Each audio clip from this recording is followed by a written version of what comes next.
সুপ্রিয় দর্শকবৃন্দ, আমরা রয়েছি দাগনভূঞা উপজেলার ব্যাকের বাজার নামক স্থানে। সেখানে কিছুক্ষণ আগে আসলে একটি দুর্ঘটনা ঘটে। একটি মোটরসাইকেল দুর্ঘটনা আমরা দেখতে পাচ্ছি। এখানে প্লাস্টিকে ঢাকা দুটি লাশ আসলে পড়ে আছে।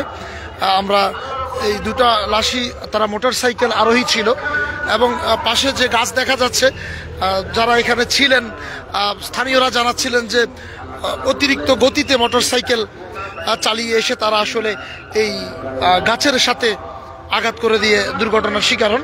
এখানে একটি মোটরসাইকেল রয়েছে, আমরা একটু আগে দেখলাম আইন শৃঙ্খলার বাহিনী লোকেরা রয়েছে, শত শত উৎসুক জনতা রয়েছে। আসলে পাশেই একটি মাহফিল চলছিল, এই রাস্তাটা মাহফিলের গেট, এখানে কিছু মানুষ মাহফিলের শৃঙ্খলার জন্য রয়েছে। তারপরেও অতিরিক্ত গতির কথাই আসলে যারা দেখেছেন তারা বলছেন আমরা এখানে অনেক ধরনের রক্ত কিংবা যেটা দেখানো যায় না ফেসবুকের বিভিন্ন নির্দেশনার কারণে আমরা সেটা দেখাতে পারছি না, কিন্তু প্লাস্টিকের নিচে আসলে দুটা নিথর দেহ শুয়ে আছে। আপনারা কতটুকু বুঝতে পারছেন জানি না। এবার আবার একটি এবং ওখানে একটি, দুটি এখনো রয়েছে। এখানে প্রশাসনের লোকজন ইতিমধ্যে উপস্থিত হয়েছেন, তাদের আইনি প্রক্রিয়ায় তারা হয়তো তাদেরকে কিছুক্ষণের মধ্যে এখান থেকে নিয়ে যাবেন। আমরা অনেক কথা বলছিলাম, এখানে যারা স্থানীয় আছেন তারা বলছিলেন যে অনেকে বলছিলেন যে বাসের সঙ্গে নাকি এই দুর্ঘটনা ঘটার কথা বলেছিলেন, কিন্তু অনেক থেকে আমরা জানলাম যে এরকম কিছু হয়তো ঘটেনি। আমরা এখানে আমাদের ঘটনাস্থলে আরো আগে পৌঁছেছে আমাদের দাগনভূঞার প্রেস ক্লাবের দপ্তর সম্পাদক মোকাররম হোসেন পিয়াস। তার থেকে জানতে চাইবো এই বিষয়ে কি, সে কতটুকু জেনেছে আসলে ঘটনা কি হয়েছে। ধন্যবাদ। আমরা আসলে এখানে আমরা যখনই আসছি তখনই সবাই বলাবলি করছিল, একটি মোটরসাইকেলে করে তারা তিনজন আরোহী ছিল।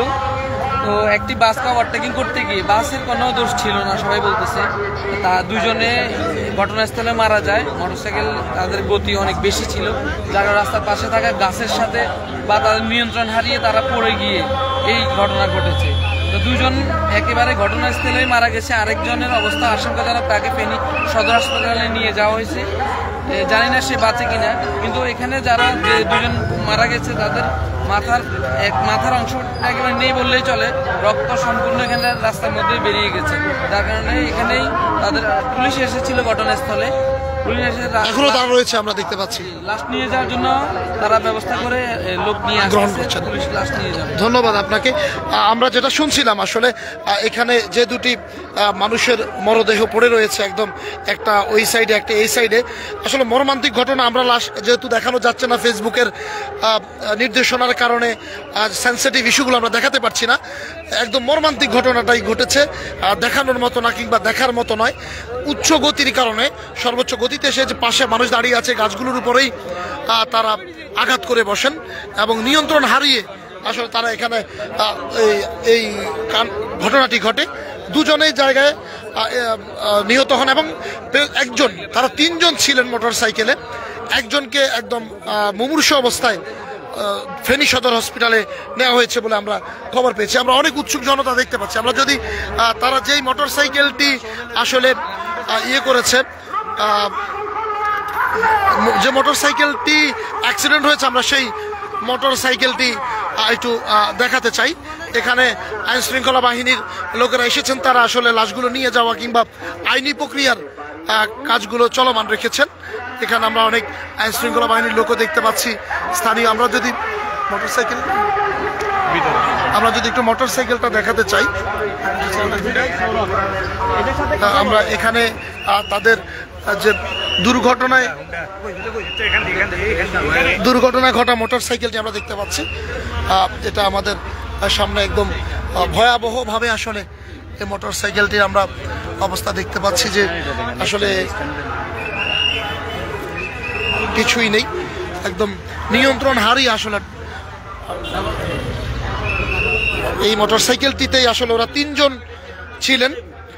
তিনজনের এখনো পর্যন্ত পরিচয় সম্ভবত শনাক্ত করা যায়নি, কিন্তু তাদের সাথে তাদেরকে চেনে এরকম কেউ দাবি করেছিল, কোনো যে তাদের বাড়ি বসুরহাট এরকম বলছিলেন।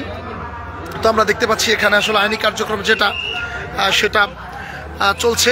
এখানে আইন শৃঙ্খলা বাহিনীর লোকজন রয়েছেন, ওনারা তাদের কার্যক্রম চালাচ্ছেন, আসলে লাশগুলোকে নিয়ে যাওয়া কিংবা আইনি যে প্রক্রিয়া ওনারা সেটা করছেন। আমরা অনেক উৎসুক জনতা দেখতে পাচ্ছি। এখানে পাশেই একটি মাহফিল চলছে, আপনারা যারা দেখছেন হয়তো মাইকের সাউন্ডে শুনতে পাচ্ছেন। তো ঘটনাটি আমরা যেখানে দাঁড়িয়ে রয়েছি তার পাশেই ওই যে দূর থেকে অনেকগুলো মানুষ দেখা যাচ্ছে সেখানে ঘটেছে। যেহেতু রাস্তা এবং পাশে গাড়ি চলাচল করছে, পাশেই দেখতে পাচ্ছেন যে মাহফিল চলছে। শব্দের কারণে আমরা হয়তো ভিডিওর কতটুকু শব্দ আপনারা ক্লিয়ার পাচ্ছেন আমি জানি না। তো এখানে সেই গাড়িটি যেটি 3জন আরোহী ছিল, দুজনই জায়গায়, আমরা একটু আগে যে লাশগুলো দেখাচ্ছিলাম 2জন জায়গাতেই মারা গিয়েছেন এবং একজন একদম মুমূর্ষু অবস্থায় হসপিটালে আছেন, ভর্তি রয়েছেন। টিভিএস কোম্পানির 4B একটি কালো রঙের গাড়ি। আমরা সরাসরি অফিসিয়ালভাবে না শুনতে পেলেও জানতে পারলাম যে বসুরহাটের দিকের হতে পারে বলে কেউ ধারণা করছেন। আমরা পুরোপুরিভাবে যদি তাদের তথ্য পাই তারপর আপনাদেরকে জানাতে পারবো। তাদের কাছ থেকে 2টা মোবাইল ধরেছে, ঠিক আছে, মোবাইলগুলো এখানে আছে, মোবাইল ফোন দিছে, যেতে পারে। আমরা শুনতে পাচ্ছিলাম যে এখানে তাদের 2টা মোবাইল এবং মানি ব্যাগ পাওয়া গিয়েছে মৃতদের পকেটে। সেই মোবাইলগুলোতে তা আসলে আত্মীয়রা ফোন করেছেন। প্রাথমিক পর্যায়ে এতটুকু জানা গিয়েছে তাদের বাড়ি বসুরহাট, নোয়াখালী জেলার কোম্পানিগঞ্জ উপজেলায় তাদের বাড়ি। আশা করি কিছুক্ষণের মধ্যে পুরোপুরি ডিটেলস তাদের আমরা নাম সহ পেয়ে যাব। এখানে অনেকে আসলে লাশ দেখার চেষ্টা করছেন, কিন্তু আমরা সেটা হয়তো দেখাতে পারবো না। এই এই এই ভাইয়া, এই উল্টায়েন না। আমরা ফেসবুকে সেন্সিটিভ ভিডিও হবে, একদম মর্মান্তিক, যেহেতু এখানে অনেকে বলছেন তাদের শরীরের অনেকগুলো অংশই একদম বিচ্ছিন্ন হয়ে গেছে অতিরিক্ত গতির কারণে। এবং এখানে রাস্তার পাশেই আমরা এই যে পাশে যে মেলটি, সেই মেলের গাছগুলো পড়ে আছে অনেকটা। আসলে আমরা যদি দেখাই রাস্তার পাশেই, অনেকটা রাস্তার উপরেই গাছগুলো পড়ে আছে। এটাও একটা অ্যাক্সিডেন্টের কারণ, ছোটোখাটো কারণ হতে পারে। তারাও গতিতে ছিল, নিয়ন্ত্রণহীন ছিল, কিন্তু গাছগুলো একদম বিপজ্জনক অবস্থাতে সব সময় রাখা হয়ে থাকে। যেই মিলটি আমরা দেখিয়েছি সেই মিলেরই গাছগুলো এখানে রাস্তার উপরেই অনেকটা পড়ে আছে। এগুলো যে কোনো সময় আরও ভয়ানক দুর্ঘটনা ঘটাতে পারে বলে আমার কাছে ধারণা হচ্ছে। এখানে অনেকগুলো গাছ একদম হাইওয়ে, ফেনী নোয়াখালী হাইওয়ে সড়কের উপরে আমরা দেখতে পাচ্ছি এখনো রাস্তার উপরে গাছ, অনেকগুলো গাছ পড়ে আছে। রাস্তার পাশের এই গাছগুলো হুট করে দ্রুতগামী যে কোনো গাড়ি এখানে অ্যাক্সিডেন্ট হতে পারে। তো এই ছিল এখানকার অবস্থা। দাগনভূঞার ব্যাকের বাজার থেকে ইদ্রিস রিয়াদ, ফেনীর তালাশ।